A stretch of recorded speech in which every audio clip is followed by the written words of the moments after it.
Possuidor de um extenso currículo, destacamos que Dr. Leonardo Boff doutorou-se em Filosofia e Teologia na Universidade de Munique em 1970. Expoente da Teologia da Libertação, amplia a libertação do viés social também para o ecológico.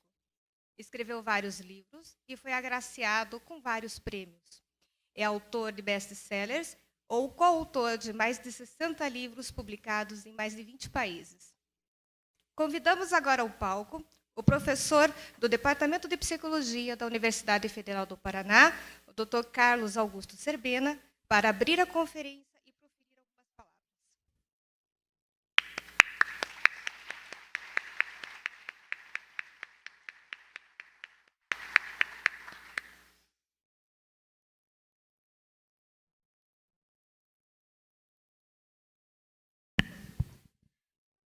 Bom dia, é uma satisfação imensa receber o Leonardo Boff aqui na Universidade Federal do Paraná. A gente escolheu esse tema, o cuidado, porque a ciência atualmente está se especializando cada vez mais e a gente sente exatamente a necessidade de algum elemento que consiga resgatar a unidade do humano. E eu acho que esse tema, que ele trabalha há muito tempo, o cuidado, exatamente pode fazer essa transversalidade em resgatar a ligação do homem consigo mesmo, com sua subjetividade, o cuidado de si, o resgate com o mundo, que é o cuidado com o mundo, e principalmente também o cuidado com o social, com o outro, com a ecologia e com a espiritualidade. Então, a gente tem um livro muito famoso dele que eu costumo usar nas minhas aulas, que é o Saber Cuidar, tá? E eu acho que ele é muito importante, esse pensamento, nesse sentido de resgatar a humanidade e esse cuidado e poder fazer a ligação. Eu sou professor de psicologia, a gente tende muitas vezes na psicologia a separar o campo do social, o campo do ecológico, o campo do indivíduo, o campo da clínica. Eu acho que particularmente, esse tema, esse mito do cuidado, que ele trabalha muito bem, permite exatamente fazer essa religação que a gente faz, inclusive com a espiritualidade que a ciência deixa um pouco de lado. Então, eu queria convidar agora para apresentar aqui. Aliás, eu queria agradecer também ao Leonardo, que veio gentilmente num espaço da agenda dele aqui nos prestigiar. Queria agradecer também a todas as pessoas que trabalham com ele, a Márcia particularmente, que dá todo o suporte e cuida, faz uma espécie do cuidado do Leonardo. Senão, isso, sem dúvida nenhuma, isso não seria possível. Inclusive, vocês vão sentir uma coisa muito clara: Curitiba não cuida da saúde da gente. Então, ao final da palestra, a gente tem uns livros dele em exposição e ele vai estar dando autógrafos, tá? Então, vamos abrir agora e convidar uma salva de palmas ao professor Dr. Leonardo Boff.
Bom dia a todos e a todas.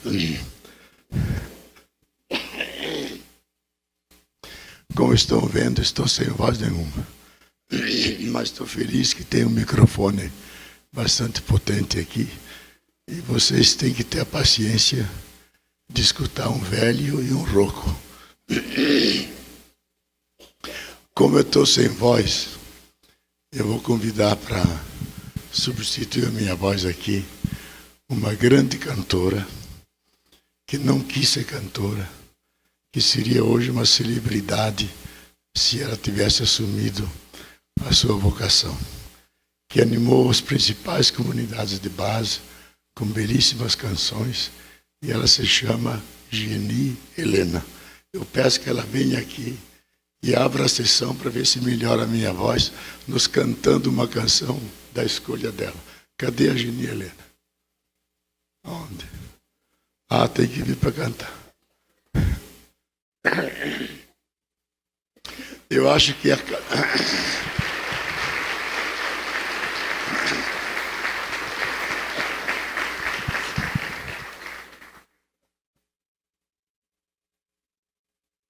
a Calcanhoto perde dela, sabe?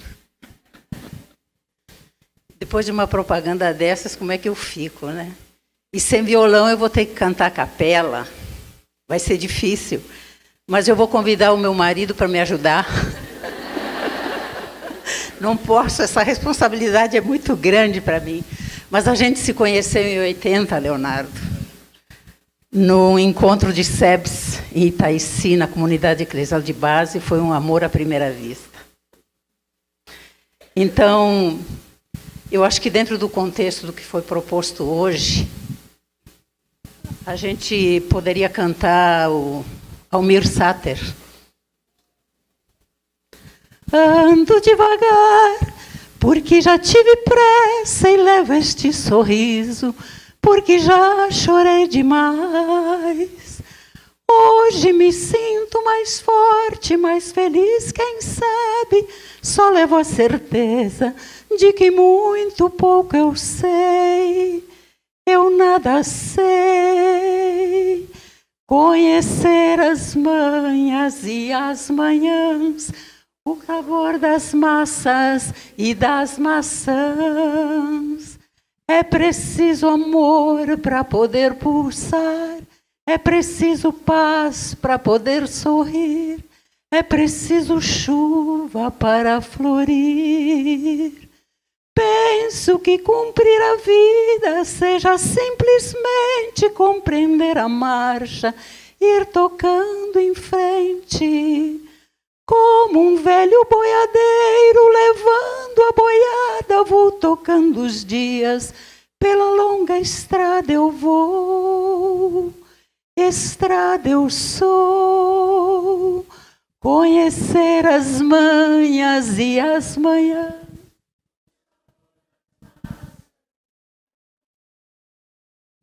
É preciso amor para poder pulsar, é preciso paz para poder sorrir, é preciso chuva para florir. Todo mundo ama um dia, todo mundo chora, um dia a gente chega, o outro vai embora. Cada um de nós compõe a sua história, cada ser em si carrega o dom de ser capaz, de ser feliz, conhecer as manhas e as manhãs, o sabor das massas e das maçãs. É preciso amor para poder pulsar, é preciso paz para poder sorrir, é preciso chuva para florir.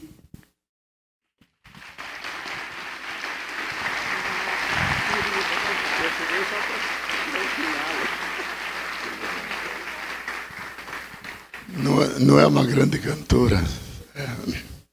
Bom, eu vou falar aqui da frente. Eu gosto de falar bem na ponta para irritar todas as mulheres, viu? Porque elas acham que eu vou cair. Então, ficam todas nervosas. Mas eu vou ficar para trás aqui. Bom, eu estou feliz vendo vocês aqui. Quero agradecer ao meu sobrinho por ter me feito esse convite. E acho que é importante que reflitamos esse tema do cuidado. E nesse contexto já vou fazendo a propaganda daquele que vai seguramente influenciar um pouco a humanidade nisso, que é o Papa Francisco, que deu como tema da sua encíclica cuidar da casa comum. La cura della casa comune. Cura em italiano não é cura como para nós, é cuidado. O cuidado da casa comum. Então, eu acho que nós chegamos a um ponto na nossa civilização nunca acontecido antes. Ou nós cuidamos dessa herança sagrada da casa comum, ou então nós vamos ao encontro de um abismo. Porque pela primeira vez a crise é sistêmica. Isto ela pega o planeta todo. Geralmente as crises são regionais, ou são conjunturais, é econômica, é financeira, é educacional. Agora é a crise da vida, é a crise do planeta, é a crise da nossa própria existência sobre essa terra. E como nunca antes na história, o destino comum nos convoca a um novo começo. Essa frase nem é minha, essa frase é da Carta da Terra, que é lá no final. Aliás, eu participei da redação e me pediram para redigir essa parte. E eu me lembrei do Lula e comecei, como nunca antes na história. Então, o trecho diz isso. E o Papa cita na sua encíclica: como nunca antes na história, o destino comum nos convida a um novo começo. Para isso nós temos que ter uma nova mente, isto é, ver diferente as coisas, um novo coração, sentir diferentemente as coisas, e ao mesmo tempo ter um sentido de interdependência de todos com todos, da responsabilidade coletiva, sem a qual não garantiremos a vida sobre o planeta. E eu acho que é importante que vocês meditem, reflitam sobre essa realidade. E eu estou aqui não para trazer consolo para ninguém. Eu quero trazer angústia. Angústia que, como vocês sabem, depois de Kierkegaard, é uma realidade da situação humana que nenhum psicanalista pode curar. Porque ela é da existência do ser humano. Ele se angustia pelo seu futuro, pela sua própria vida, pelo destino das coisas. E é a angústia que faz pensar, que move as pessoas a conversarem, a discutirem, a tomarem iniciativas. Caso contrário, elas procuram uma rede, um chimarrão, descansam e não fazem nada.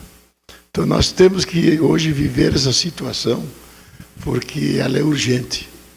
E o tempo do relógio corre contra nós.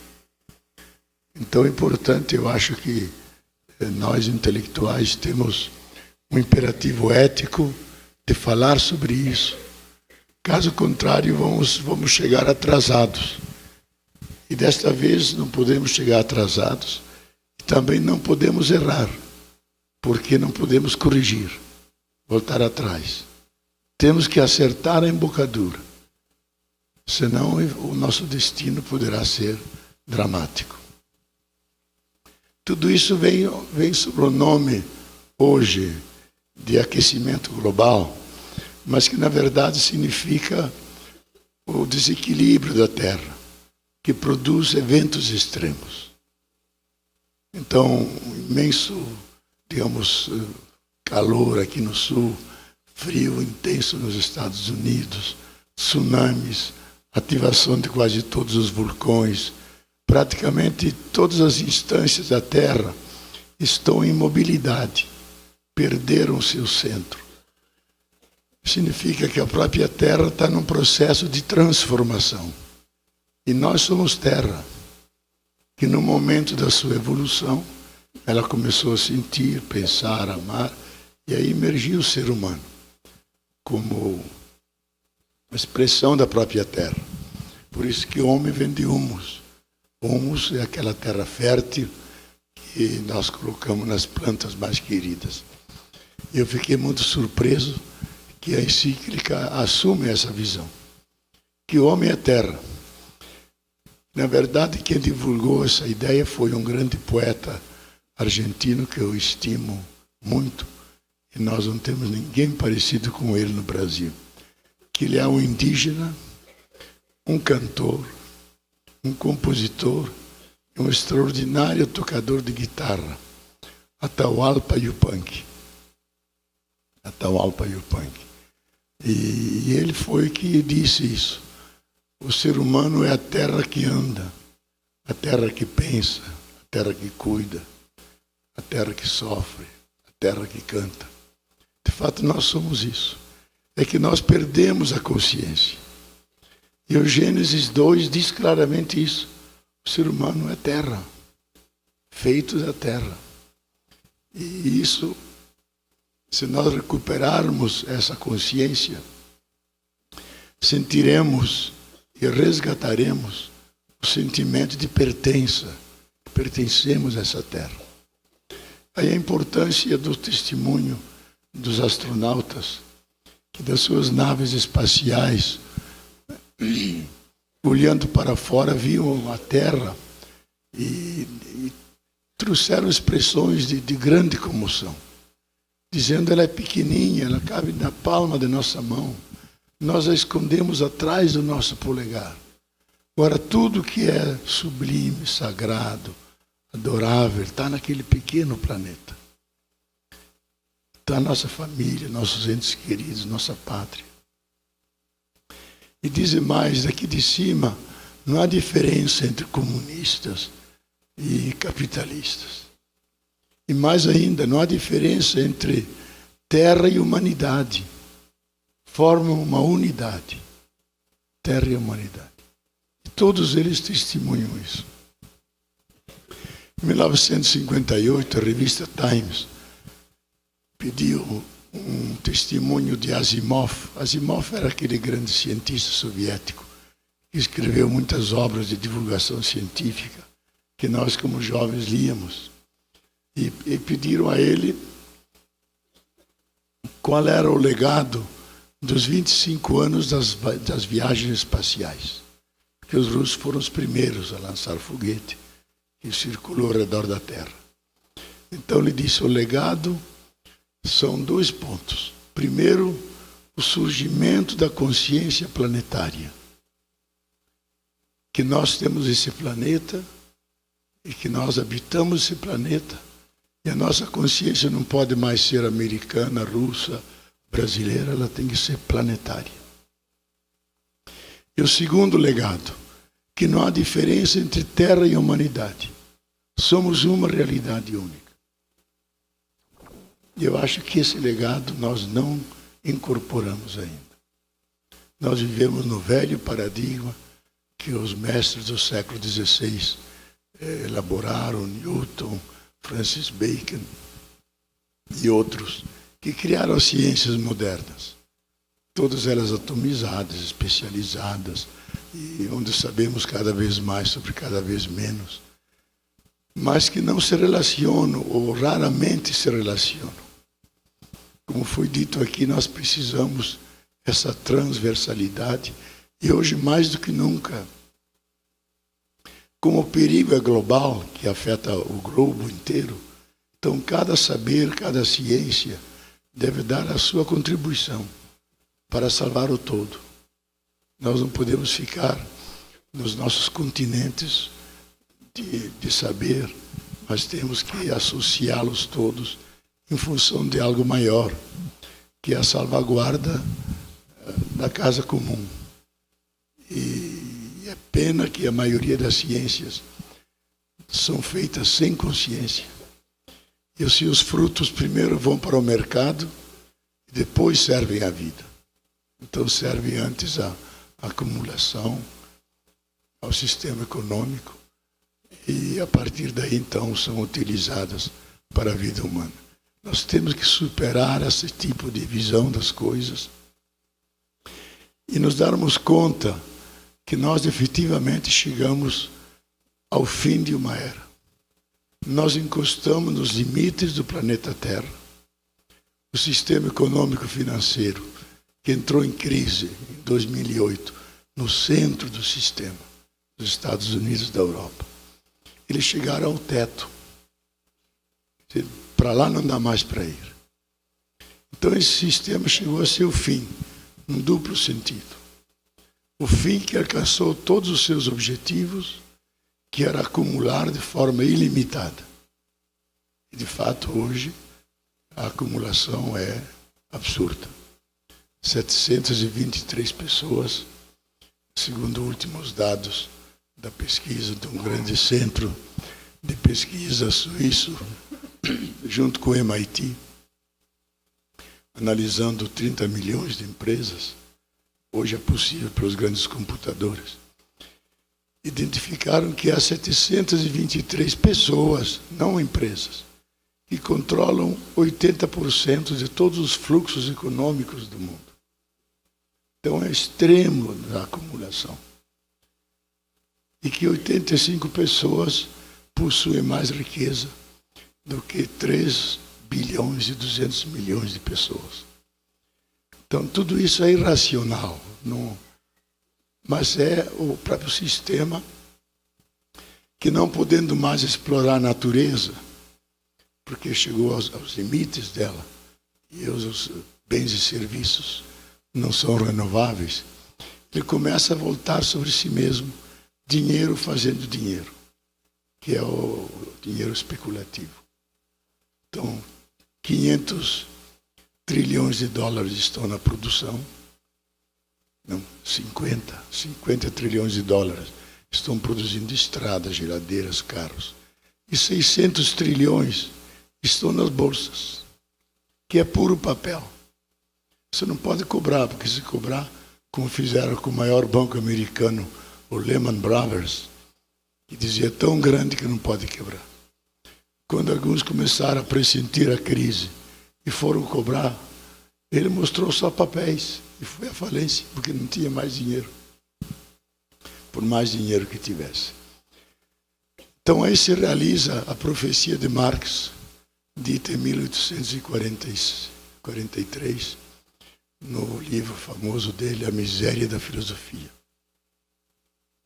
onde ele diz: chegará o tempo da grande corrupção, o tempo da venalidade universal, onde tudo aquilo que era sagrado, como a consciência, como o amor, como a confiança, como a amizade, tudo será colocado no mercado e tudo ganhará preço. Isso será o extremo da voracidade do capital, onde as coisas mais sagradas, que não têm preço, mas têm valor, não se vê. Você não compra amor, você não compra amizade, mas você coloca no mercado e tudo se transforma em mercadoria. E isso foi visto de forma genial por Polanyi, em 1944. É um economista húngaro norte-americano que viu a grande virada. O título é A Grande Transformação. Diz: a passagem de uma economia de mercado para uma sociedade de mercado. Então você pode ganhar dinheiro com tudo, desde a Santíssima Trindade até vendendo um avião, um caminhão, um carro. Com tudo você faz dinheiro. Então, isso é o fim de um sistema, não dá mais. E a Terra não aguenta, ela perdeu a sustentabilidade. Para ela repor aquilo que nós tiramos um ano, ela precisa de 1 ano e meio. Então nós não damos um tempo para ela refazer os seus nutrientes. Não damos tempo à água para ela refazer a sua riqueza interna, os seus nutrientes. Ela fica saloba. É um dos grandes problemas mundiais da água doce hoje. Só para dar alguns exemplos. Então é nesse contexto que nós devemos pensar o que vocês sugeriram, a questão do cuidado. Eu acho que há duas categorias básicas sem as quais nós não saímos da crise e não inauguramos um outro tipo de civilização, que é a categoria sustentabilidade, que é uma categoria mais objetiva, porque ela calcula que nós temos esses bens e serviços. Eu não gosto dessa palavra recursos, porque isso é muito capitalista, sabe? Os indígenas falam as bondades da natureza. E nós, ecologistas, falamos os bens e serviços que a natureza nos dá.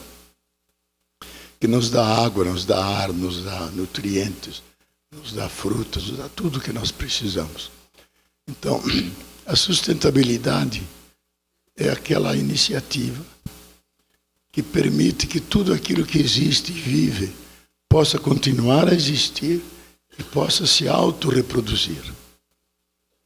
Porque se não conseguir se autorreproduzir, então as coisas vão definhando, vão até acabar. Então a sustentabilidade é um conceito-chave. É extremamente manipulado hoje. Se coloca nos produto sustentável. Você vai analisar, não é nada sustentável. Nosso famoso etanol, que seria o nosso álcool, que seria uma energia sustentável, pura, não poluente, é altamente insustentável e altamente poluente. Porque ela é não poluente aí na bomba, quando você se serve, mas todo o processo produtivo dela, processo de vida da produção da cana-de-açúcar, com os milhões de agrotóxicos que você coloca, o transporte com os caminhões, o bagaço, a fumaça que sai, mil coisas, são altamente antiecológicas, são poluentes. Então, quase tudo hoje que se coloca nos produtos como sustentável, não é sustentável. Desde que a gente vê o processo todo. Porque as coisas o leite não sai como as crianças pensam, da caixinha de leite. O leite sai da vaca. E a vaca come. E ela ingere agrotóxicos. E os agrotóxicos entram no leite. Nós tomamos o leite e incorporamos isso. E não sabemos os efeitos que vai ter sobre o código genético de nossos filhos e de nossos netos, que é um mistério.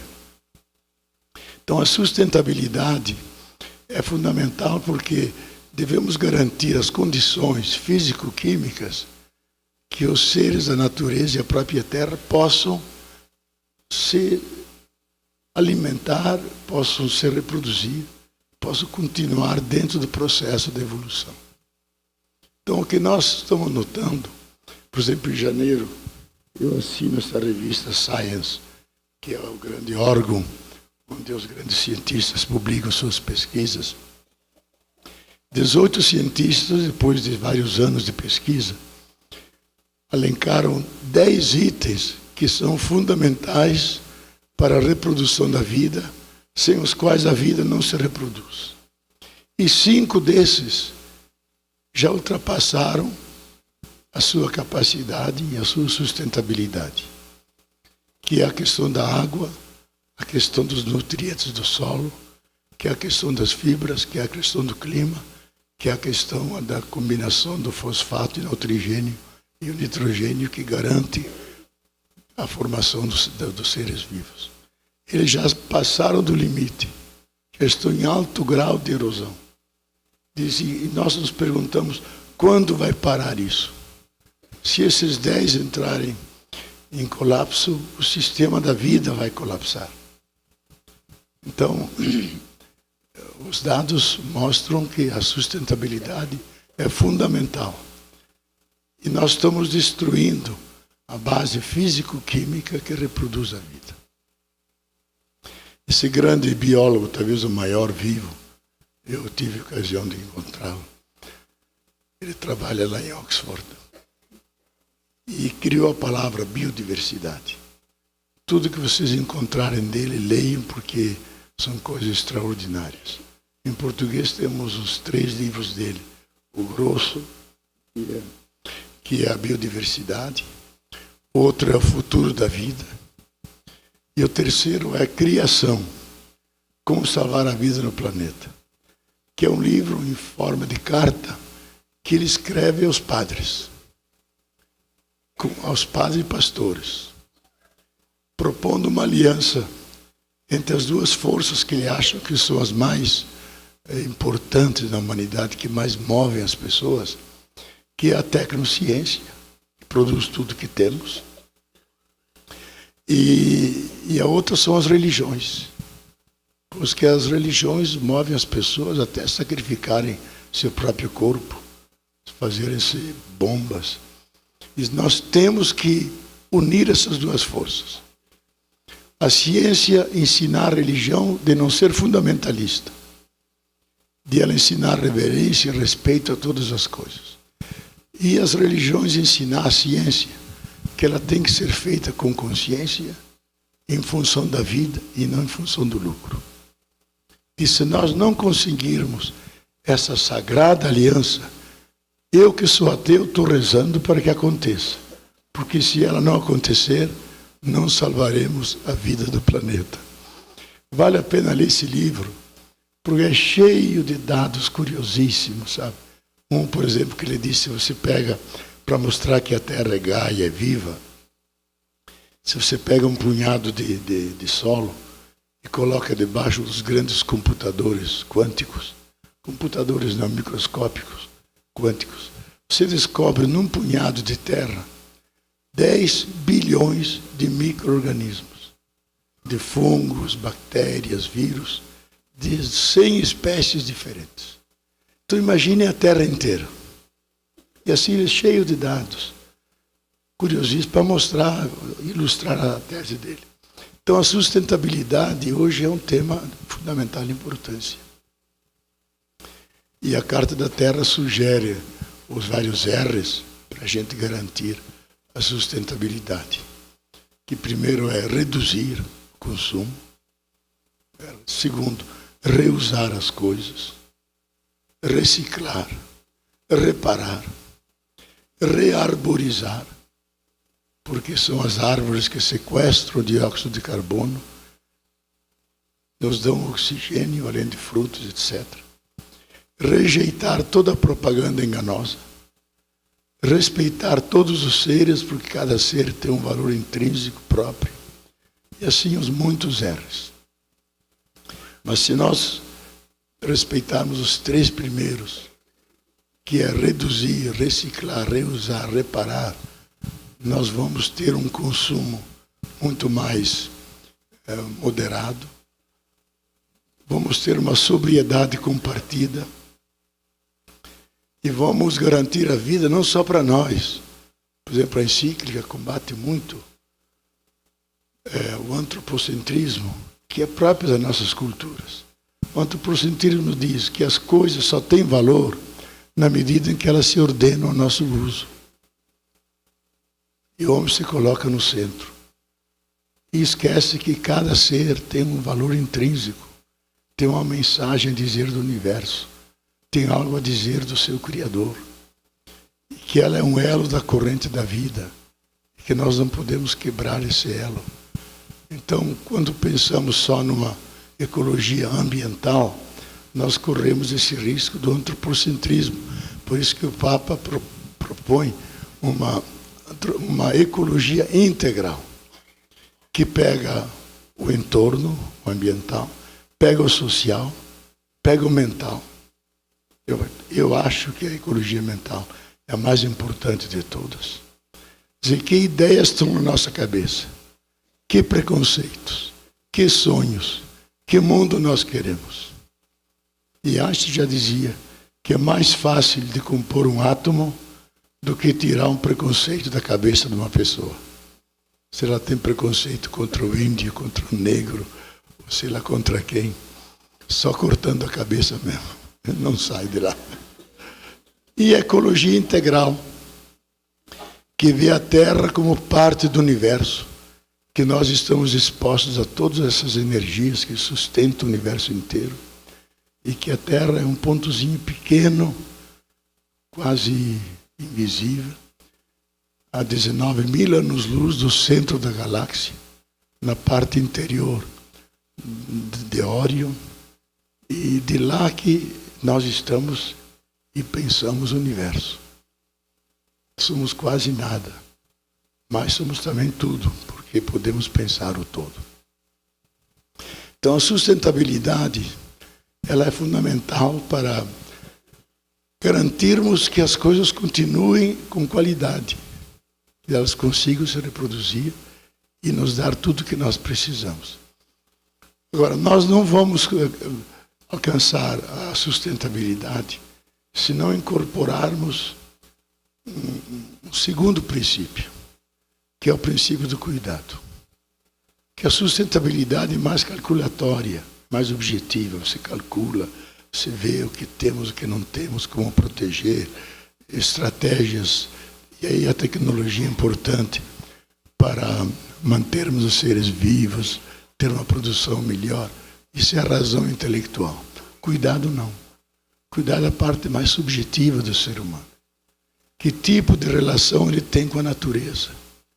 É uma relação de agressão? É uma relação de conquista? É do punho cerrado que domina e submete? Ou é a mão estendida da carícia essencial? Dos dedos que se abrem para uma aliança, para salvar a vida? É uma relação amorosa com a realidade. Isso pertence à subjetividade. E, curiosamente, no século XVI, quando estava se formulando o paradigma moderno, Pascal, que era um gênio da matemática, foi o primeiro que inventou a máquina de calcular, e era um filósofo, um místico. E ele disse no seu livro, Os Pensamentos Pensées, uma coisa que é importante para nós hoje. Diz que está havendo o embate do esprit de géometrie e esprit de finesse. O espírito de geometria e o espírito de finura. O espírito de geometria é a tecnologia, é o cálculo, é a matematização de todas as coisas. E o espírito de finesse é o trato fino, elegante, amoroso, civilizado com as pessoas. E ele diz, tudo indica que vai prevalecer o espírito de geometria. E, de fato, ele teve razão. Prevaleceu o espírito de geometria, a ciência e a técnica, e se recalcou o cuidado como coisa do mundo privado, coisa das mulheres, das mães que cuidam das crianças, e não como um dado fundamental de todo ser humano, que ele tem que cuidar das coisas, porque se ele não cuida, elas não se suportam. A lei da entropia, a segunda lei da termodinâmica, vai desgastando as coisas e elas acabam. Agora, se você cuida, elas duram. Desde o teu sapato, a tua dentadura, a tua camisa, o teu pescoço, tudo dura mais se você cuida. E se você não cuida, as coisas se acabam. Hoje, talvez, uma das faltas maiores que temos seja a falta de cuidado. Cuidado com nossas crianças, com nossos idosos, com nossas cidades, com as nossas florestas. Falta de cuidado com os milhões de famintos. O Francisco Graziano, que é o presidente da FAO, um brasileiro, até amigo nosso, diz que até 2008 havia 860 milhões de famintos. Depois da crise econômico-financeira, subiu para 1 bilhão e 200 milhões de famintos. Mas nós não nos comovemos com isso. Como o Papa disse quando esteve lá em Lampedusa, vendo aqueles africanos chegando e se afogando, diz, a nossa civilização é cínica, cruel e sem piedade. Ela não sente a dor do outro. Ela não cuida do seu semelhante.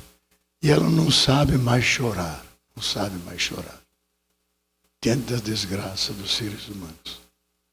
Então, o cuidado é fundamental para guardarmos a estatura humana da nossa existência. E para completarmos a sustentabilidade, porque sem o cuidado, a sustentabilidade por si mesma não funciona. Ela tem que ter o compromisso humano de fazer aquele equilíbrio para que todas as coisas possam estar integradas na casa comum, não sejam excluídas e todas elas possam ser amadas, cuidadas e, por isso, garantir um futuro para nós. Daí eu acho que a categoria cuidado é fundamental. Ela não é uma virtude como outras virtudes. Ela define a essência do ser humano. O maior filósofo do século XX foi seguramente Martin Heidegger. Eu estive ainda estudando na Europa, ver palestra dele. Um grande chato, para dizer a verdade. Porque para ele tudo é filosofia. Se você bate no microfone assim, é uma manifestação do ser. Então, cada coisa que você faz é uma revelação do ser. E aí, a maneira como ele se apresentava, e vinham bobos da Europa inteira para escutar a palestra dele e ver a encenação que ele fazia. Bom, eu também, bobo, fui lá. Mas só para poder dizer a vocês que eu vi o homem e falar mal dele. Porque ele era meio safado, sabe? Ele maltratou muito mal a grande filósofa Hannah Arendt, que era a aluna mais brilhante dele, e que fez dela amante, e depois, como era judia, não a defendeu. Ela teve que fugir para os Estados Unidos e rompeu uma relação de muitos anos e nunca mais teve cuidado por ela. Não teve cuidado por ela. Por isso que ele escreveu sobre todos os temas da filosofia, mas nenhum tema sobre ética, porque ele não vivia ética nenhuma. Não vivia ética nenhuma. Bom, parênteses. O livro dele, Ser e Tempo, que a Vozes publicou em bilíngue, num lado em alemão, um lado em português, porque ele é tão enrolado que, mesmo quem sabe alemão, tem dificuldade de entender, sabe? Então, eles colocaram na página o português, outra página o alemão, e eu acho ainda que está mal traduzido, porque eu, como mais ou menos entendo o alemão, vejo que há expressões que não é aquilo. Eu fui aluno de vários professores heideggerianos e me iniciei bastante nessa filosofia. Então, os 2 capítulos centrais do livro Ser e Tempo, que é o clássico da filosofia do século XX, ele quer responder a pergunta: quem é o ser humano? E ele diz: o ser humano não é nem um ser de inteligência, nem de liberdade, nem de criatividade, é um ser de cuidado. A essência do ser humano é o cuidado.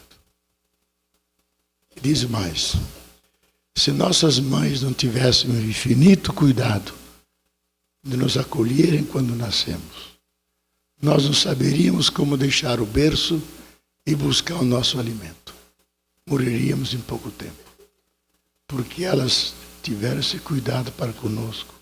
Nós estamos aqui podendo falar disso. Então, o cuidado é a essência do ser humano. E é lógico, ele faz a argumentação filosófica em 2 passos importantes, que o cuidado é aquela coisa anterior, aquele pressuposto que tem que existir para que emerja um outro ser. Aquela pré-condição para que o ser possa irromper na evolução. Em termos da prática humana, o cuidado é orientador antecipatório de nossos atos. Que se você não pensa com cuidado o que você vai fazer, você pode produzir um ato maléfico que faz mal a outro. Nos seminários ele dava o exemplo: se eu não cuido e lanço uma ogiva nuclear, não posso correr atrás e puxar de novo. Larguei ela vai destruir uma cidade inteira, e se forem muitas, a própria humanidade. Então, o cuidado é isso.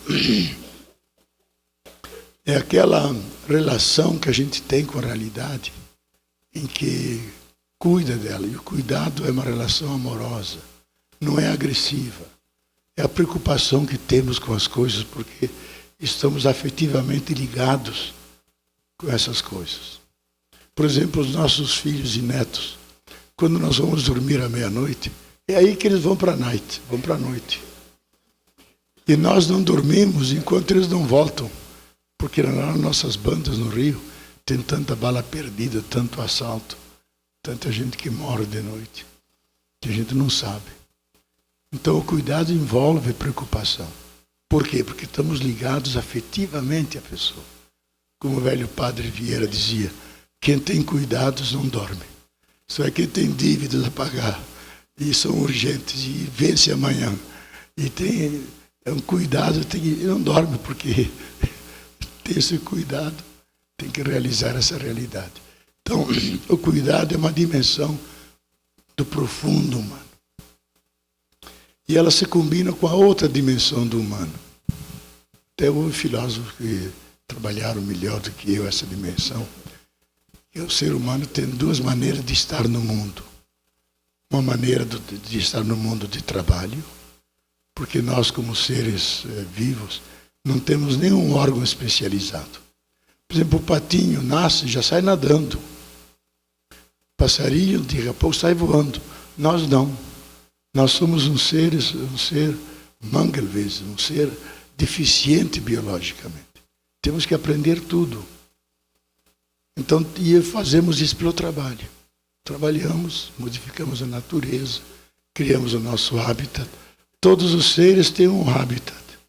Esse é o lugar onde ele se alimenta e subsiste. O ser humano não tem habitat. É o planeta inteiro. Então ele tem que cuidar, tem que fazer a casa comum. Senão ele não sobrevive. E o faz pelo trabalho, pelo processo civilizatório, utilizando a inteligência, abrindo caminhos, inventando coisas. Isso é uma maneira de ser, é uma maneira de estar no mundo.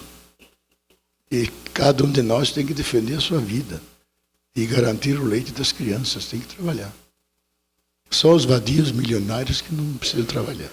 Nós somos os mais infelizes do mundo, porque vivem preocupados com a bolsa, se sobe e desce, se perde esse ganho. E vejo o exemplo do Ike Batista, que é um dos mais infelizes do Brasil hoje. Perdeu toda a fortuna dele, coitado. E bem merecido.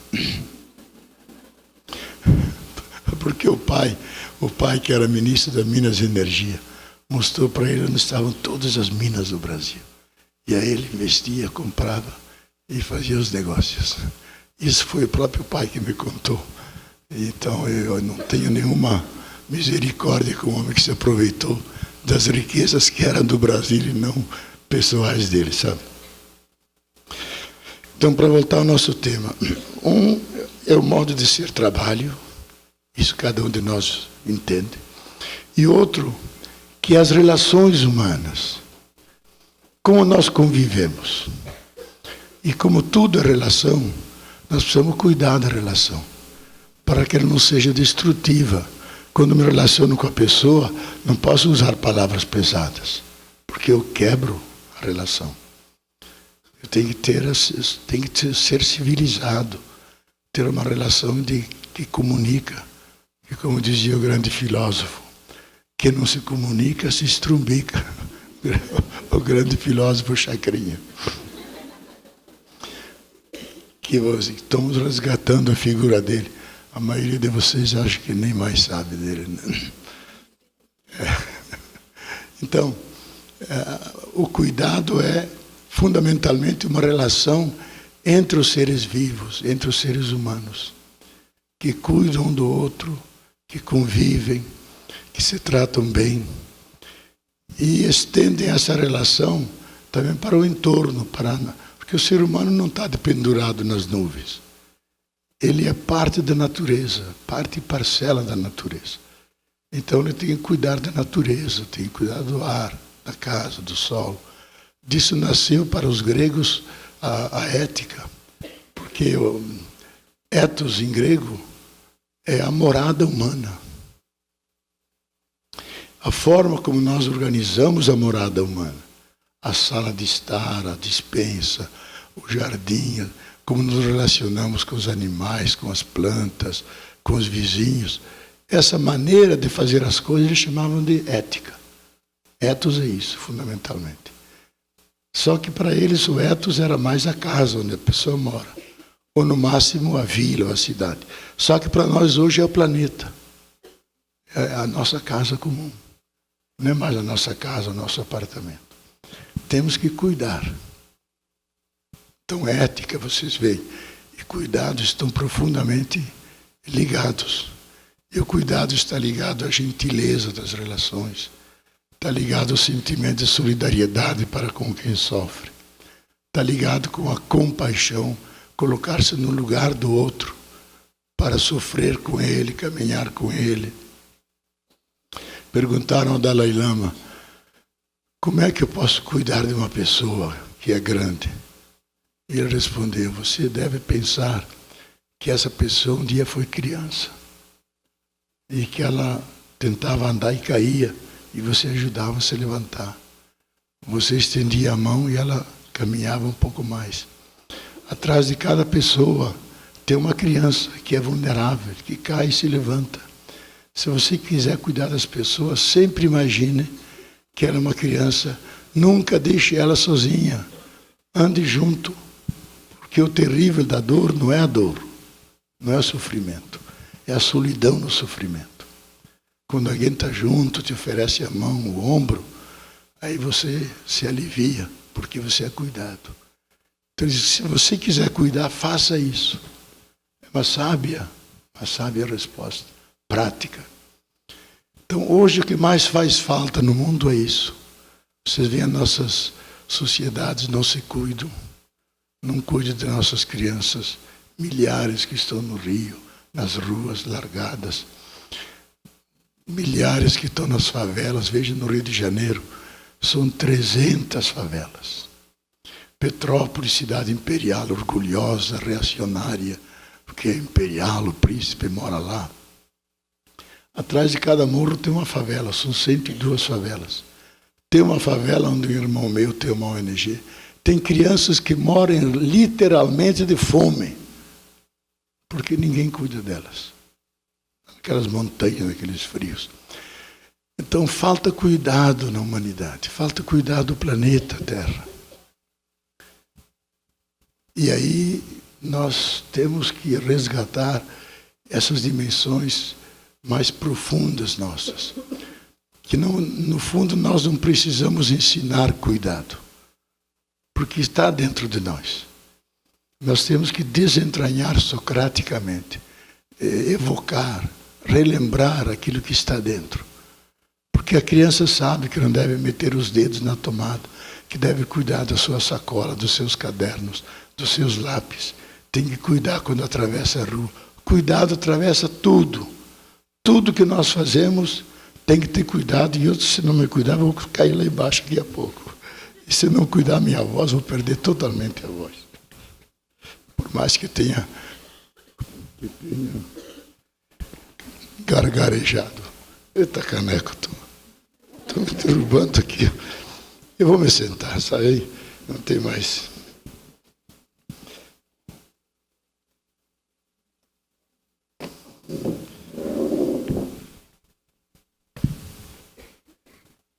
Vocês me desculpem, porque os velhos se tomam algumas liberdades. Viu?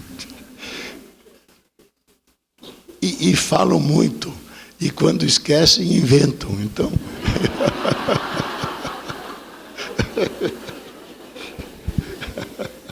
Então, eu já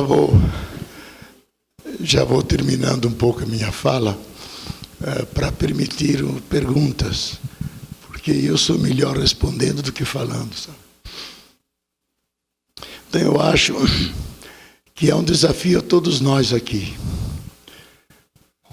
de nós cuidarmos de tudo aquilo que existe e vive, cuidar de nossas águas, do lixo em casa, das nossas ruas, cuidar das pessoas, cuidar, fazer uma terapia da nossa linguagem, para que ela seja uma linguagem de comunicação.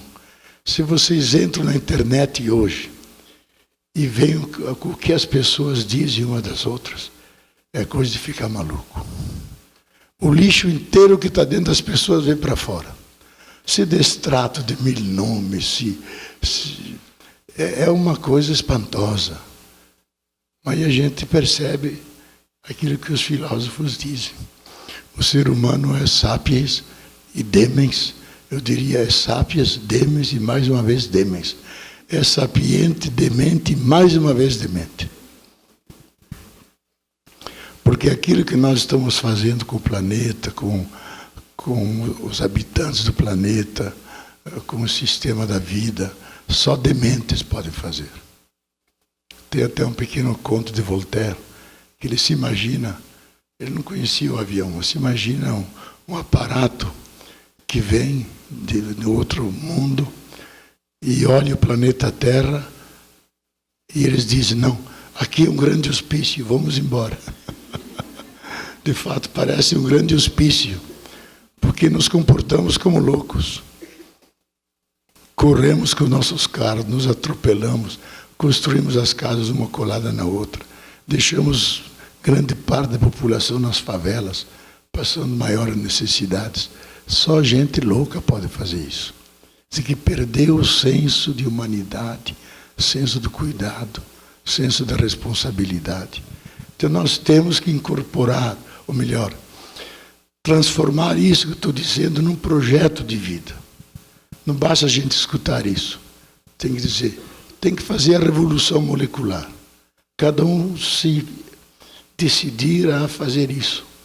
Eu vou cuidar de tudo que for em casa, desde o lixo, como coloco os pratos, como faço a comida. Eu estou lá na casa de uma irmã minha, o marido dela, Paulino, está aqui. Tudo é cuidadinho, tudo no seu lugar. É uma beleza, porque ela colocou cuidado no centro do habitar da casa deles. Então isso tem que ser um projeto humano. E urgente, porque nós podemos, como disse, chegar atrasados. Vou terminar com duas palavras, uma triste e outra mais consoladora. A triste vem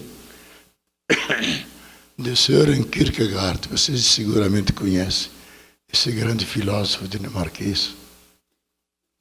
Ele se imagina assim o comportamento dos seres humanos em tempos de Noé, como ele diz.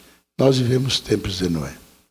Estamos num teatro como aqui, e lá atrás as cortinas pegaram fogo. E como o palhaço estava pronto, o diretor do teatro disse ao palhaço, vai lá na frente chamar o pessoal para vir apagar o fogo aqui atrás. E o palhaço foi lá na frente e disse, gente, tem fogo lá atrás, vocês queiram ajudar a apagar. E todo mundo ria. Ele desesperado dizia, mas tem fogo, vamos lá. Todo mundo dizia, puxa, mas que palhaço interessante. Está fazendo bem o seu trabalho. Por mais que ele se desesperasse, descesse até, tentasse puxar a pessoa, dizia, puxa, como ele está começando bem a peça, nos entretendo e rindo. E todo mundo ria e mais que ria. E o teatro pegou fogo inteiro, todos morreram e queimou toda a região ao redor. Assim ele diz, assim eu imagino a irresponsabilidade dos seres humanos face às ameaças que podem pesar sobre a terra. Ele não era só filósofo, era teólogo também. Então nós não queremos viver na nossa pele essa metáfora de Søren Kierkegaard.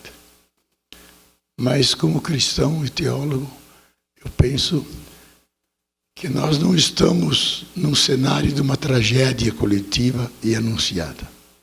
Nós estamos num cenário de uma grande crise de civilização.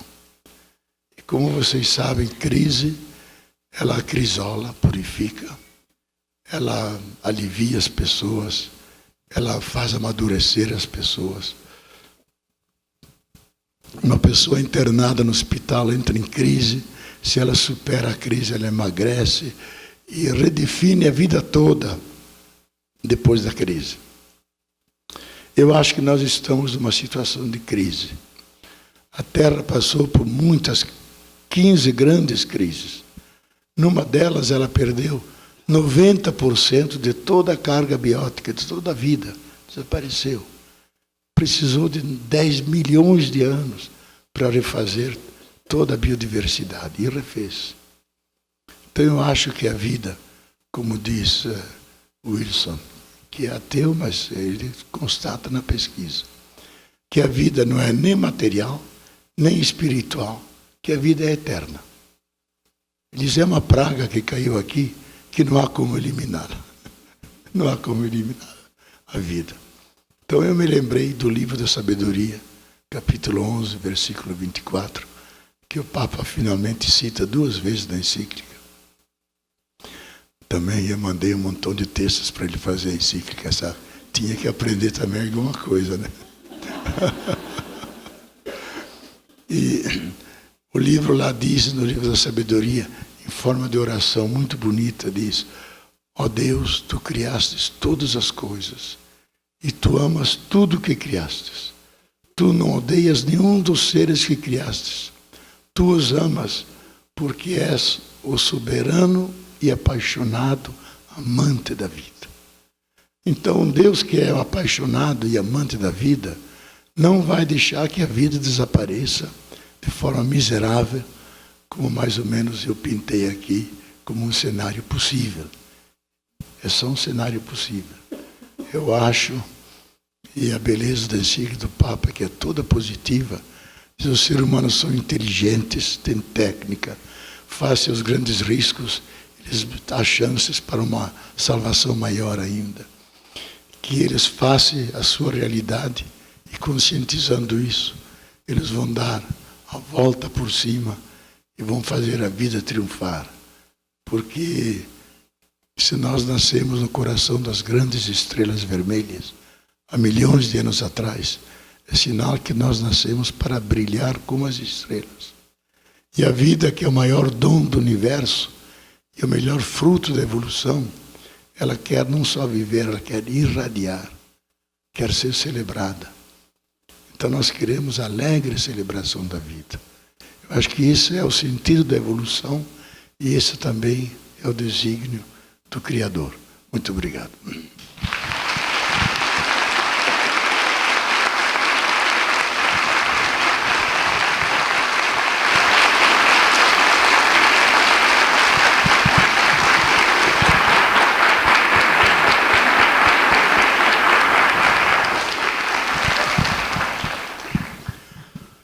Vamos fazer uma discussão, né, gente? Vamos lá. Olha, aqui a democracia voltou, então pode ser contra, pode ser a favor, pode ser testemunho, o que vocês quiserem. A gente é tolerante aqui. Se alguém quiser fazer alguma pergunta, então, gente, só se vir até aqui, porque a gente está sem microfone, sem fio, tá?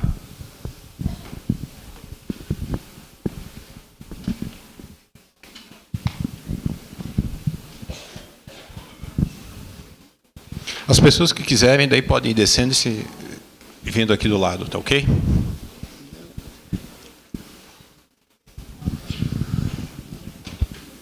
Bom dia a todos. Bom dia, professor Leonardo Boff. Eu sou professor, trabalho com adolescentes autores de ato infracional que estão privados da liberdade. Então, nós estamos num momento muito crítico, onde teremos uma votação a respeito da redução da maioridade penal. Eu gostaria que o senhor desse uma resposta tanto às pessoas que estão aqui, quanto aos meus alunos que estão ouvindo o senhor neste momento. Estamos transmitindo pela Rádio São Francisco, logicamente que estamos gravando e vamos transmitir essa resposta a eles, porque é uma questão que angustia a todos, tanto a sociedade, as pessoas que estão contra e as que estão a favor. Essa é a minha pergunta. Muito obrigado, professor. Eu acho que é uma pergunta extremamente atual. E ela varia de sociedade para sociedade, sabe? Na Inglaterra, até crianças de 10 anos podem ser penalizadas. Por quê? Porque eles têm uma infraestrutura, porque entendem a pena não como uma espécie de castigo e vingança da sociedade, mas entende como um esforço de reintegração, reeducação dessa pessoa para que ela tenha a chance de conviver, porque ninguém deve ser excluído da comunidade humana. Agora, se nós olharmos o nosso sistema prisional, o Pisolato, que deve voltar aqui, disse: eu prefiro me suicidar do que entrar na Papuda de Brasília. É uma das prisões mais duras, mais violentas que temos. Porque quem conhece um pouco o sistema prisional do Brasil, é a maior escola da formação de bandidos. Aprendem todo, estão presos lá sem fazer nada, então a cabeça funciona. Inventam 1000 maneiras de como roubar um carro, como assaltar uma casa, como enganar uma pessoa. Então não dá para colocar essas pessoas em prisões simplesmente. Ou então em locais adequados onde eles possam ser reintegrados, reeducados. Isso tem que ser criado no Brasil. Então eu acho que diminuir a maioridade penal nas condições brasileiras. Eu não digo as condições inglesas, onde esse grande psicanalista, Winnicott, que vocês devem conhecer, que ele tinha o encargo de cuidar dos órfãos dos bombardeios nazistas. Então, organizava aqueles grandes centros desses órfãos. Ele foi o grande educador e é um dos inspiradores da pedagogia e é um dos que melhor trabalhou a categoria do care, do cuidado. Eu mesmo, nos meus livros, cito a ele. Ele coloca no centro da sua visão o cuidado e o holding. O holding é aquele conjunto de dispositivos que favorece o cuidado, favorece o desabrochar das pessoas. Então ele organizou na Inglaterra esses centros de resgate desses criminosos menores. E saem educados, saem orgulhosos como cidadãos ingleses. Aqui não, saem criminosos. Então eu acho uma grande responsabilidade dos nossos legisladores, simplesmente quase como uma espécie de punição, de raiva, porque eles são criminosos e, de fato, nós não apoiamos o crime de forma nenhuma, mas nós vemos todo o processo de como deve ser tratado alguém que vive nessa situação. Devemos também, de certa maneira, nos culpabilizar. Uma cidade no Rio que são 8 milhões de habitantes, dos quais 3 milhões vivem em favelas. Favelas que não são urbanizadas, pessoas que não são empregadas, crianças que são totalmente abandonadas. Como é que eles vão sobreviver? Vão na rua, fazem furtos, as pessoas assaltam. Porque criamos uma sociedade de exclusão. Eles não estão dentro do pacto social, do contrato social. Eu mesmo conversando com alguns líderes milicianos, disseram, vocês organizaram uma sociedade para vocês e querem que nós respeitemos as leis de vocês. Nós organizamos a nossa e vocês que se danem. E aí eles assaltam, matam, criam quase um Estado paralelo. Não é um Estado paralelo porque o Estado é mais complexo, mas funções estatais paralelas, de cobrar o imposto, de fazer a vigilância. E lá tudo à base da violência. Violência. Os milicianos se dividem em dois. Um que faz a extorsão, que cobra de todos os comerciantes, e aí é aquele que não paga. E o outro que executa, com bala aqui atrás das costas. Aquele que é renitente e não quer pagar. Uma sociedade montada na violência não tem chance de ser humana. Mas nós chegamos a esse tipo de coisa. Porque não fizemos a reforma agrária, não fizemos a reforma política, não fizemos a reforma urbana. Não fizemos nada que implicasse uma ressituação da nossa convivência. Então, efeitos são esses. Se a gente quisesse sério, devíamos fazer uma análise mais complexa, vendo essas realidades todas. Mas eu sou contra a redução da maioridade penal por essas razões. E sou a favor de que a gente desenvolva, isso sim, centros, não de depósito de pequenos criminosos, mas escolas com pessoas formadas que acompanhem esses jovens, os façam aprender e trabalhar, que sejam depois cidadãos que podem se defender a si mesmos e ter a sua vida garantida na sociedade.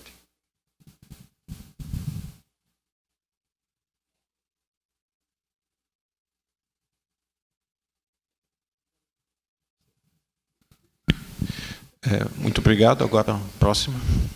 Eu acho que eu vou fazer blocos de 2 perguntas, tá? Para ter mais chance das pessoas fazerem. Bom dia, professor. Meu nome é Michel, eu sou professor de Educação Física. A minha pergunta é, o que o senhor pode assim, falar a respeito do caminho que a educação deve seguir para contribuir na formação de pessoas dentro dessa visão da unidade, de ter mais cuidado? Porque eu percebo assim que no contexto escolar estamos tão preocupados com o conteúdo e esquecendo as pessoas, né? Então, o que o senhor pode falar a respeito da educação formal? Formação. Há uma famosa frase dessa grande filósofa que convivia com Heidegger, Hannah Arendt, que diz: nós nos podemos informar a vida inteira sem nunca nos educar. Então não basta a informação, tem que haver a formação, a educação. Então eu acho que no Brasil há um déficit enorme nos dois lados.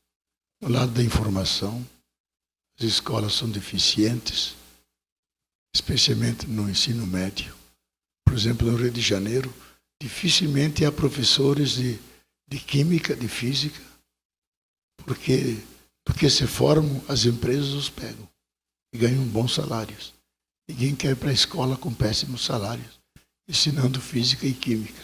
Tem que importar do Rio Grande do Sul, de Santa Catarina, para poder preencher as escolas nessas disciplinas. Então, eu acho que, em parte do nosso desequilíbrio social, é uma falta de uma educação de base. Eu acho que nós temos agora um ministro filósofo, Janine. Não sei se vocês viram no programa dele, A Roda Viva. Aí se mostrou um educador pensador, que não só quer que se passe informações, mas diz: o fundamental é ter a educação básica extremamente sólida, que possa suportar todas as demais instâncias. Não basta ter altos centros de pesquisa como tem a USP, a Unicamp, o FRJ no Rio, onde vêm até americanos estudar, quando temos uma péssima educação de base. E uma educação pública média muito ruim. Quando 30 anos atrás era uma glória você frequentar a escola pública, porque era séria, bem formada, os professores bem tratados. Hoje o professor e a professora são heroínas e heróis. Que o estudante que não teve um pai que ensinasse limites, vai lá e bate na cara da professora. Para nós seria impensável. A professora, o padre, o juiz, eram coisas sagradas, intocáveis, de grande veneração e respeito, cuidado com eles. Hoje não tem mais isso. Então eu acho que nós temos que investir pesadamente em duas coisas. Em atender às necessidades mínimas dos seres humanos, para que eles possam viver com dignidade, matem a fome zero é importante, e que tenham uma educação que os habilite a viver numa sociedade moderna. Porque um povo faminto e um povo ignorante nunca poderá dar um salto de qualidade rumo ao desenvolvimento. Nós não estamos fazendo isso. Olha, os países como a Coreia do Sul, que foi totalmente destruída, a Alemanha, que foi totalmente arrasada, eu conheci logo depois da guerra, eles fizeram grandes investimentos, mais de 60% do orçamento nacional na educação. E hoje são potências econômicas, não só econômicas, potências de ciência, de educação, de civilização. E nós investimos o mínimo para as pessoas não ficarem analfabetas. E a maioria é analfabeta funcional. É como minha mãe, que só sabia desenhar o nome. Aprendeu a desenhar para votar sempre em Jesus Cristo, contra os militares. Votava em Jesus Cristo. O único candidato que ela tinha. Eu comprei para ela um caderno, um lápis, bento pelo Papa. E fui dar para ela. Disse: o que ele vai me ensinar? Jogou longe, tenho 11 filhos que sabem ler e escrever e lêem para mim. Para que eu vou pegar essa coisa do Papa? Não quis nem saber. Jogou fora. Só sabia escrever o nome. Bom, eu acho que seja o nosso grande problema. E nós não temos, eu acho, lideranças políticas, já presidentes, que tenham essa visão de largo prazo, porque a educação não pode ser de curto prazo. É um processo longo que cobre até gerações. Mas é o melhor investimento eles entendem como gasto. Nós entendemos como investimento, qualificação das pessoas. O Brasil nunca será grande. E ele tem todas as chances, a maioria dos grandes ecólogos dizem, se há uma nação que tem a extensão geográfica do Brasil, com toda a riqueza ecológica que tem, de ser a grande potência dos trópicos, a nova Roma dos trópicos, como dizia Darcy Ribeiro, será o Brasil. Ora, ele tem que preencher isso. Ele tem que primeiro garantir a base biológica do seu povo, que ele coma, que ele sobreviva, que ele tenha a sua decência e que tenha uma formação altamente qualificada. Se não tiver isso, nunca será uma grande nação nos trópicos. Porque até hoje não houve nenhuma civilização histórica nos trópicos. Nós podemos ser a primeira grande civilização, talvez na era ecológica. Porque quando entrar em colapso esse sistema que depende dos bens e serviços da natureza, que estão se esgotando, então essa economia material vai colapsar. E vai entrar a outra economia, a economia humano-espiritual, que é baseada em valores ilimitados, valores que não são esgotáveis, que é a solidariedade, a criatividade, o amor, a invenção, a arte. Eu acho que será o legado dessa grande crise, será esse tipo de civilização. Nós podemos ser essa potência. Como Darcy Ribeiro dizia, será a Roma dos trópicos, mas não a Roma imperial dos exércitos que conquista. A Roma da cordialidade, da alegria de viver, da música, da convivência pacífica, das diferenças. Isso é um sonho que está ao alcance da nossa realização. Eu vou fazer agora o seguinte, por questão de tempo, eu vou fazer um bloco de 2 perguntas, daí outro bloco de 2 perguntas, tá ok? Eu vou ser mais breve, porque cada resposta é uma palestra, isso não vale. Mas faço em 2 ou faço uma de cada vez? Faço as 2, que eu acho que tem a ver. Bom dia, professor. Eu sou a Fernanda e eu queria saber um pouco mais qual é a sua esperança e até um possível prognóstico da relação do Papa Francisco com temas espinhosos atualmente, como o aborto ou o casamento gay, e o possível embate dele com a Igreja Católica ou não, e como que o professor está vendo esse cenário e uma possível melhora ou não de tudo isso. Eu queria saber um pouquinho mais do professor sobre isso. Obrigada. Bom dia, professor. Eu gostaria de saber sobre as suas palavras sobre a intolerância que está no âmbito mundial, mas ultimamente no Brasil essa intolerância tem ficado mais constante. Obrigada. Olha, eu considero o Papa Francisco uma bênção para a humanidade. Primeiro para a Igreja Católica, que vivia desmoralizada pelos pedófilos e pelos escândalos do Vaticano, onde havia ladrões de beira de estrada que usavam o Banco Vaticano para traficar moedas e escapar das medidas de austeridade do governo italiano.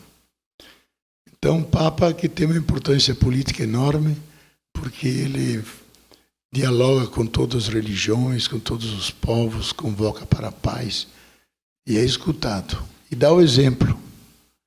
E é o único Papa que faz a crítica direta ao sistema do capital, ao sistema especulativo. Que é um grande ídolo, assassino que mata pessoas. E nós temos que superá-lo. Os papas sempre se equilibram, porque, lógico, eles têm um banco enorme. A igreja pertence à zona do poder. Então, sempre salvavam sua pele. Esse não está interessado nisso. Está interessado na terra, na humanidade. Então, é uma liderança mundial importante, escutada, respeitada. E uma importância religiosa fundamental, porque está reformando a igreja. Está tirando todos os símbolos da paganização da igreja, todos aqueles títulos e símbolos que eram dos imperadores, ele jogou tudo fora. Não vive no palácio. No telefone ele diz assim, é mais difícil me envenenar. Ele come na fila, onde os hóspedes comem. E é um homem que, mesmo na encíclica, não se assina Papa, assina simplesmente Franciscus. E no começo diz Bispo de Roma, não diz Bispo da Igreja, Bispo de Roma. Porque é Bispo de Roma, Roma é importante, então vira Papa. Mas é Bispo de Roma.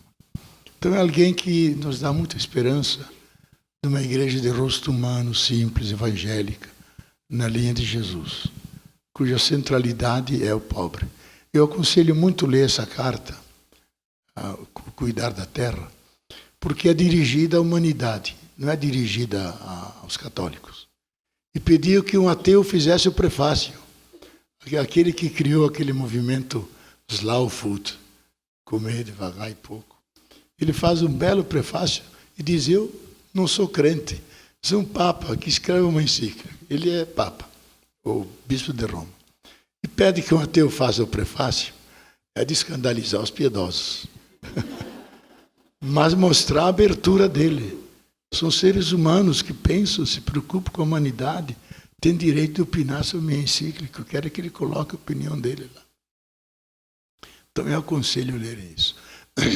Com referência aos temas de aborto, essas coisas, eu acho que ele vai representar a doutrina da igreja oficial, que é contra o aborto.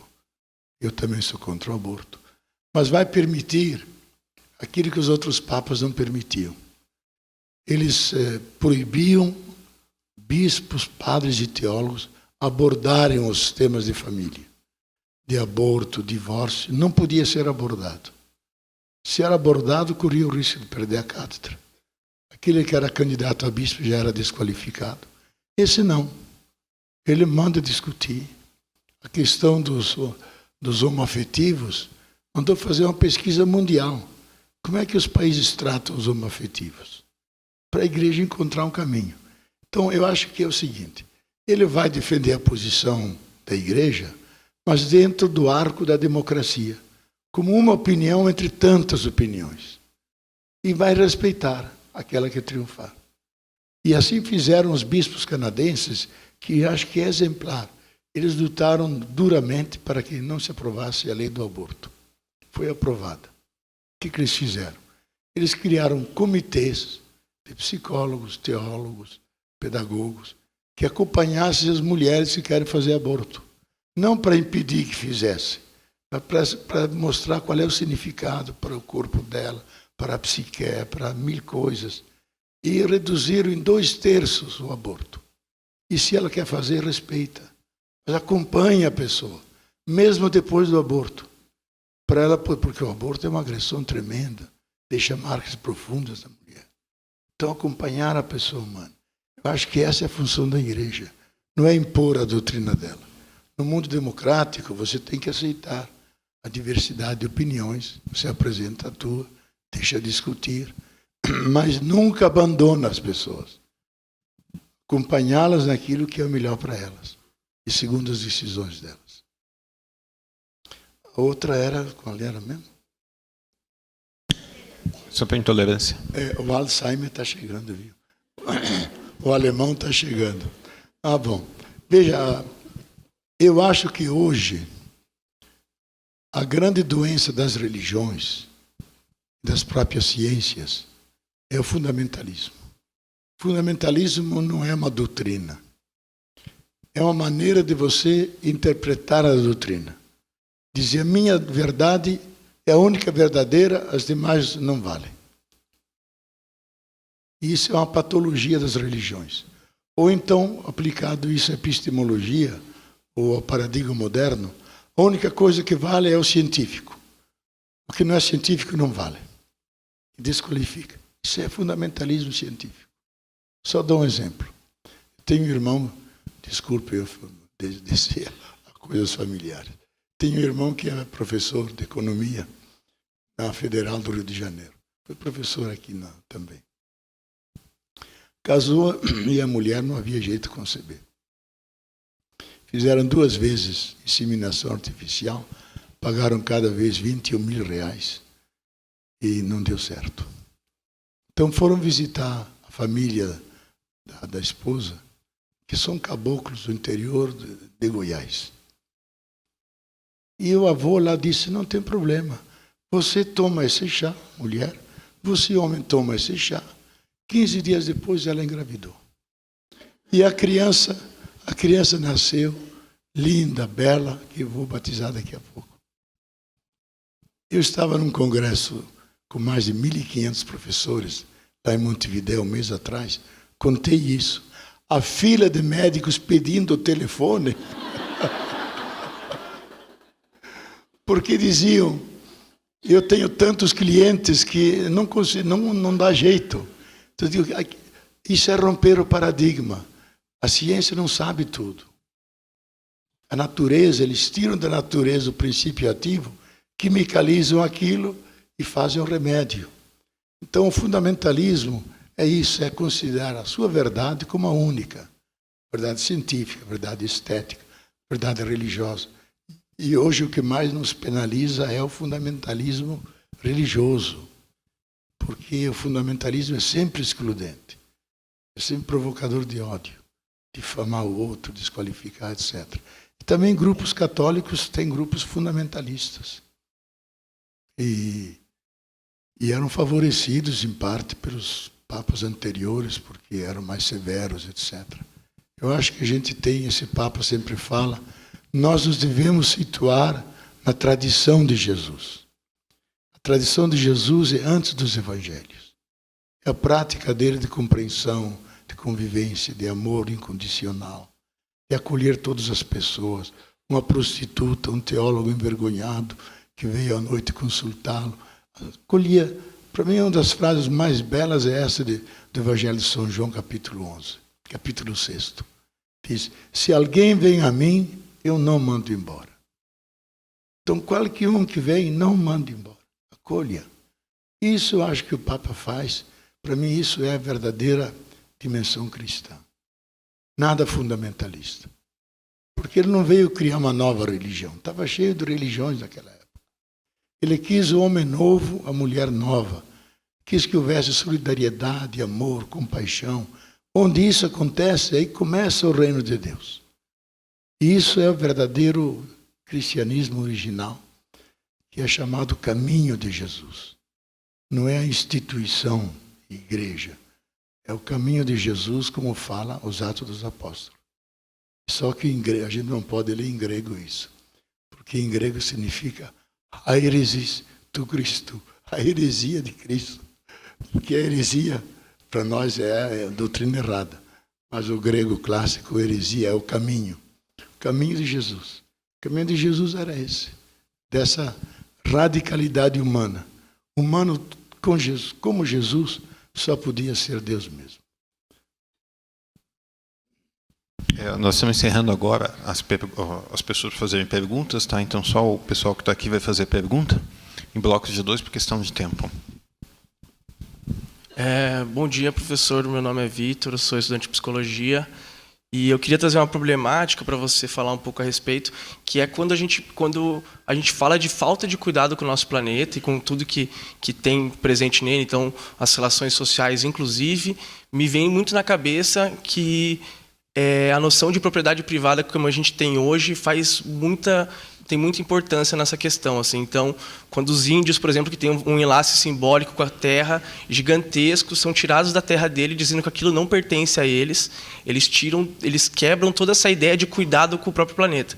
Eu uso os índios como exemplo porque isso aqui é mais simbólico, mas isso acontece com nós assim, a todos os instantes. O que realmente nós temos na lei como nosso dentro do planeta Terra. Assim. Então, eu vejo isso uma questão forte. Então, eu queria perguntar para você se você acha que tem como harmonizar essas duas questões, a propriedade privada da forma que ela é constituída hoje, com o cuidado com o planeta, porque, inclusive, o cuidado do planeta está se transformando em mercadoria agora também, ou se a gente deveria unificar essas duas lutas, a luta pelo cuidado com o planeta e a luta por uma mudança de noção de propriedade privada. Obrigado.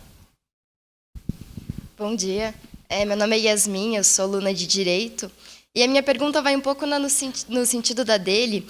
Eu acho que eu concordo com o senhor no sentido de que a gente vive a crise de muitos paradigmas da atualidade. E eu acho que a maior crise dentre todos esses paradigmas é a crise do Estado-nação. Até a Hannah Arendt fala muito sobre isso. A minha pergunta é no sentido de que seria possível uma superação desses paradigmas, talvez para uma era da ecologia, uma era mais humana, com a figura do Estado-nação presente ainda, ou seria necessário também uma superação desse paradigma do Estado-nação? Olha, para eu não esquecer a pergunta, começa com a dela, viu? Senão o Alzheimer vem aqui perto. Olha, em 1930, esse grande arqueólogo, filósofo, teólogo, místico, Teilhard de Chardin, escreveu: acabou o tempo das nações, chegou o tempo de nós construirmos o planeta Terra. De fato, não tem sentido no mundo da globalização falarmos em países. Temos um destino comum. A globalização globalizou as finanças, a comunicação, mas não globalizou a política. E nós temos que chegar a um centro. Já que o problema é global, tem que ter uma solução global. Então tem que ter um núcleo pluralista que vai gerenciar os bens e serviços escassos do planeta, que sejam suficientes e decentes para todos, não só para nós, mas para toda a comunidade de vida. Porque a Terra não criou só a nós. Criou as plantas, criou os animais, criou todos os seres vivos que precisam da biosfera. Então, tudo leva a crer de uma governança global que está faltando. Por isso, não chegamos a nenhuma convergência nessas questões do aquecimento global, mas a tendência vai ser inevitável. E vamos ter que chegar a isso, talvez só depois de uma grande crise. A outra sobre a questão da Terra. Olha, Deus não deu a escritura para ninguém. A Terra é de todos. Quem disse isso de uma forma clássica foi o último livro de Kant sobre a paz perpétua, onde ele começa dizendo isso. A Terra é a casa comum de todos os habitantes. E todos os habitantes têm o direito e o dever de serem acolhidos por onde quer que andarem, sem nenhum passaporte, porque é a casa comum deles. Foi o primeiro que pensou a velha república, a República Mundial. Foi o primeiro que pensou a globalização. E ele pensou com dois princípios. O princípio da hospitalidade, que a terra é comum e todos nós vivemos nessa casa e temos o direito e o dever de ser bem recebidos e bem hospedados. E segundo, que ele dizia, é o arco-íris da graça divina, ele que era tão distanciado da religião, mas falou assim, o arco-íris da graça divina, que é o respeito aos direitos humanos e o ser humano como um fim absoluto. Não pode ser meio para nada. Suprema dignidade do ser humano. Se nós respeitarmos o ser humano assim, e respeitarmos a terra como bem comum de todos, então podemos ter uma república mundial. Ocorre que nós inventamos isso, que é um direito secundário, não é um direito primário, que é a propriedade privada.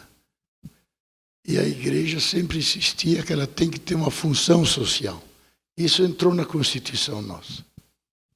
Ela tem sua legitimidade desde que ela cumpra uma função social.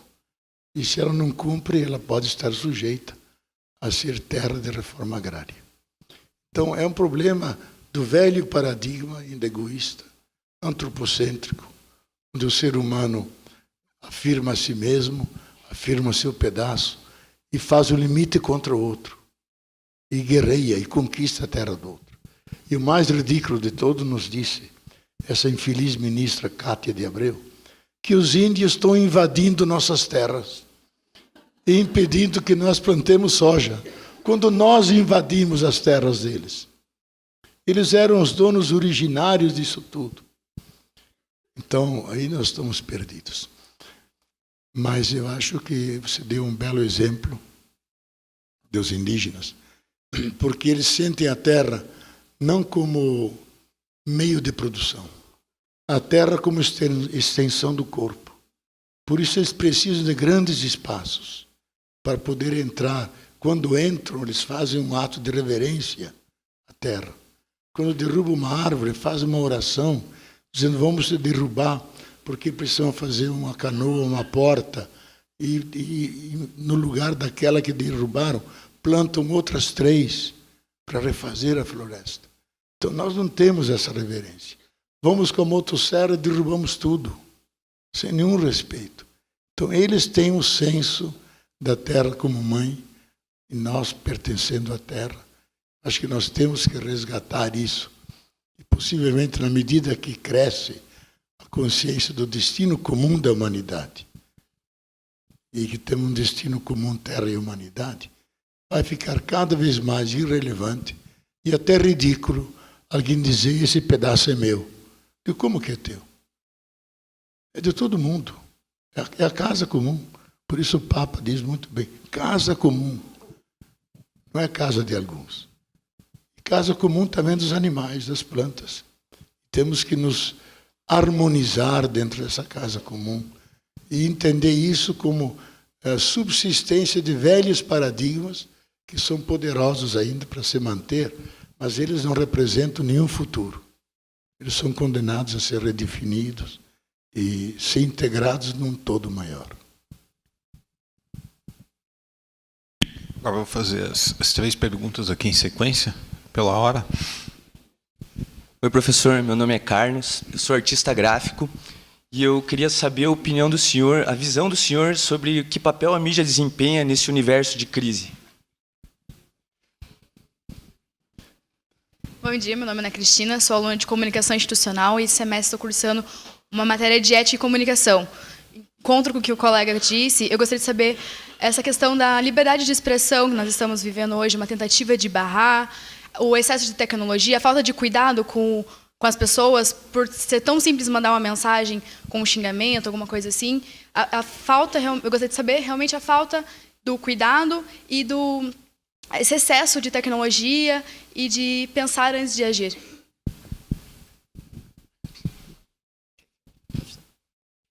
Meu nome é Gustavo, eu sou do Instituto Federal.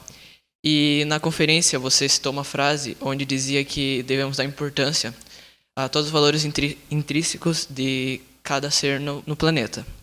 Essa frase é uma dos principais conceitos básicos da ecologia profunda.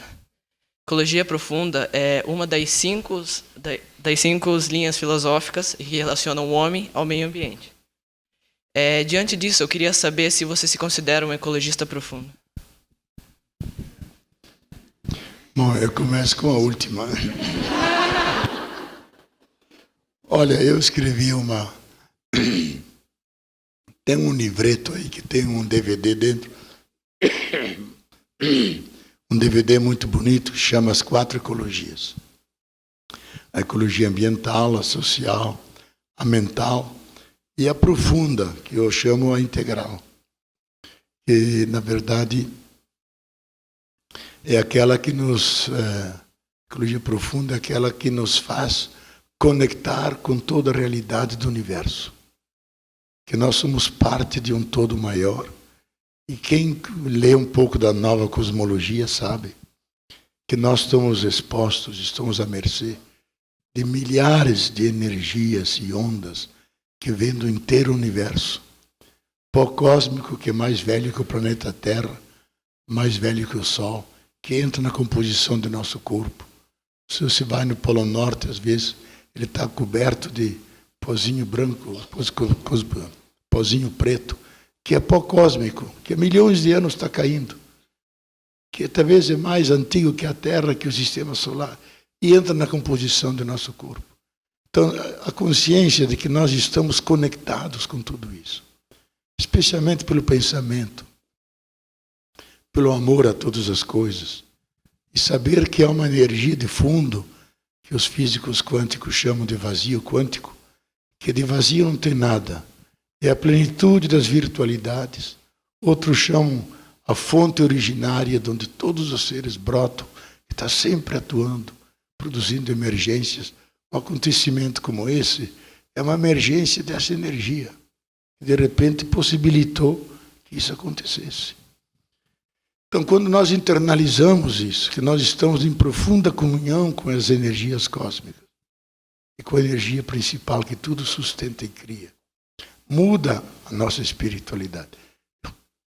Eu, por efeito de tempo, não pude abordar mais isso da espiritualidade. Mas a ecologia profunda, a ecologia procura conscientizar os seres humanos desse dado objetivo. Não é uma coisa inventada. Que nós realmente somos seres cósmicos. Que somos formados pelos elementos da escala de Mendeleev, aqueles 100 elementos, 99, 100 elementos, que compõem todos os seres do universo. Nós somos cósmicos por causa disso. Então, é importante também incorporar na nossa cultura ecológica essa dimensão mais profunda, mais englobante, que o Papa chama de ecologia integral. Que supõe as outras ecologias, mas se incorpora a essa porque aparece mais facilmente a dimensão espiritual, a dimensão de totalidade. Depois a outra era sobre... sim. Eu tenho maior respeito pelos artistas,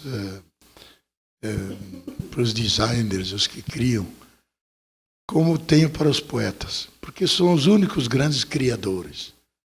Nós só mexemos com coisas. Eu, com 25 signozinhos do alfabeto, escrevo lá meus livros, e eles inventam, reinventam, redizem o mundo. São os verdadeiros, os gregos chamavam isso de poiesis. Poiesis é criatividade. São os criadores, não são os repetidores e copiadores. Então, eu acho que o ser humano é chamado a criar. Ele é criado criador. Criado criador. E aparece nesses artistas que fazem tudo isso. E a mídia, ela, lógico, é um meio, como todos os meios, eles são ambíguos. Ele pode ser um meio de grande comunicação, que estreita os seres humanos para se sentir irmãos e irmãs de todo mundo. Então abre janelas em todas as direções. Você pode entrar num chat, falar com um sul-coreano, com um africano, com um chinês. Chinês não, porque eles não é proibido, não funciona. Eu tentei, mas não dá. Então, há esse dado de aproxima. O próximo hoje não é aquele que está do meu lado. O próximo hoje é quem está dentro da casa comum. E nós temos um instrumento de conversar com ele. De às vezes se enamorar. E às vezes sai um casamento daí. Às vezes se decepciona também. O cara se pinta como um Apolo, vai ver, é um coxo que está lá. Marcou a reunião numa praça, vem mancando, e a menina sai correndo.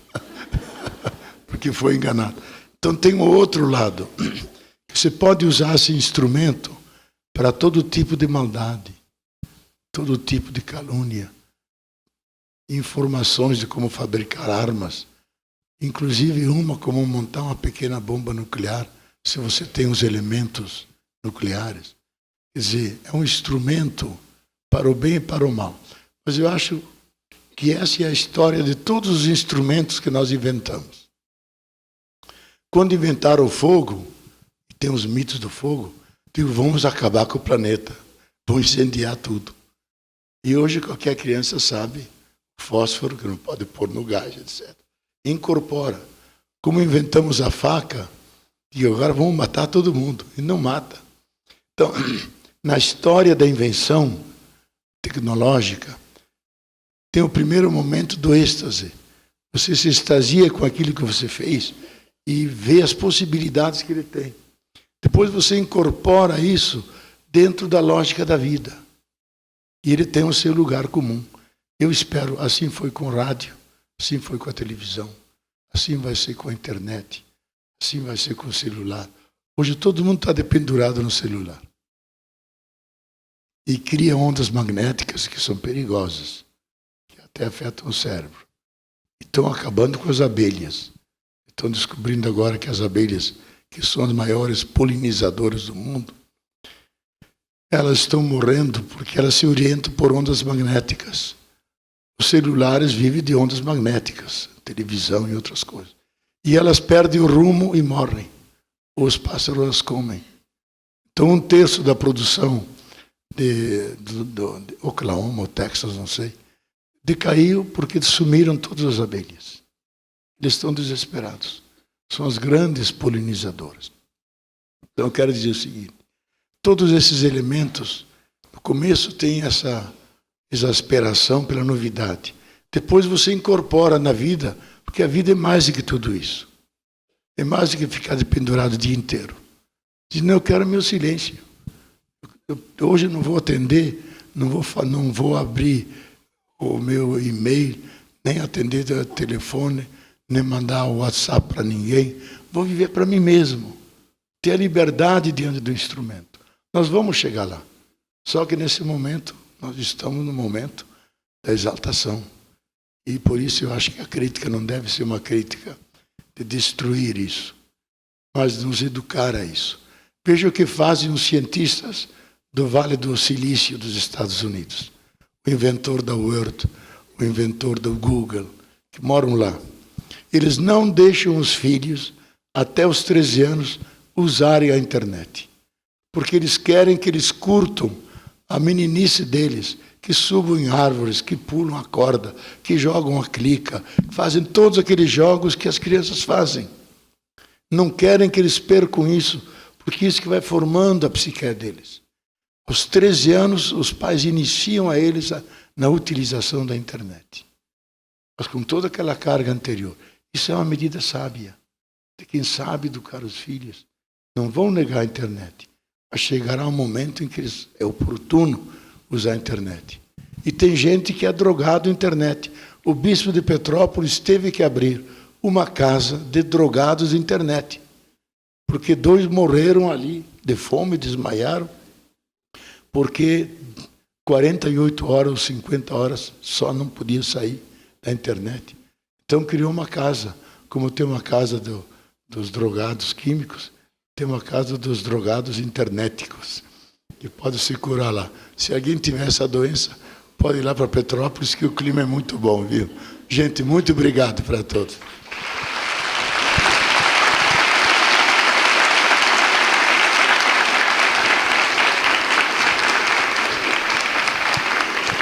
Eita.